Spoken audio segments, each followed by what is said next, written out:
High, welcome back a new blog. तर आज आहे गुरुपौर्णिमा आणि गुरुपौर्णिमा निमित्ताने सगळ्यांना खूप खूप शुभेच्छा. तर आज गुरुपौर्णिमा निमित्ताने आम्ही स्वामी समर्थाच्या केंद्रामध्ये जाणार होतो, कारण की मी स्वामी समर्थांना खूप मानते. माझे गुरु आहेत त्यांना, कारण की त्यांची मनापासून खूप श्रद्धा आहे, माझी त्यांच्यावर खूप विश्वास आहे. कारण की माझ्या खूप वाईट वेळामध्ये किंवा माझ्या सुखदुःखामध्ये मला स्वामींनी खूप साथ दिली, त्यामुळे ते माझे गुरु आहेत. पण असं झालं अनफॉर्च्युनेटली, कारण की आत्ता सासऱ्यांचा फोन आला, कारण की शौर्यचे पप्पा घरी आले. आम्हाला जायचं होतं केंद्रामध्ये, पण माझ्या सासऱ्यांचा फोन आला की आमच्या भाऊबंदकीमध्ये कोणीतरी एक्सपायर झालं.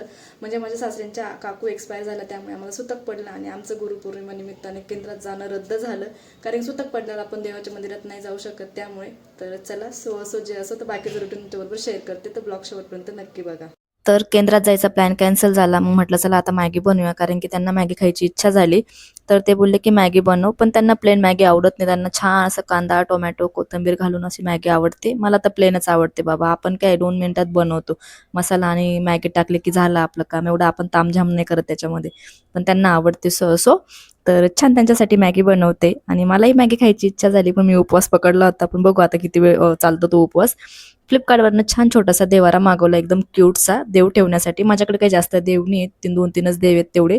तर शौर्यसाठी होममेड सॅरेलॅक बनवणार आहे. त्यासाठी थोडंसं साहित्य नव्हतं, त्यासाठी थोडंसं साहित्य त्यांना आणायला सांगितलं. जेवढं सॅरेलॅकसाठी लागणार आहे तेवढंच आणा.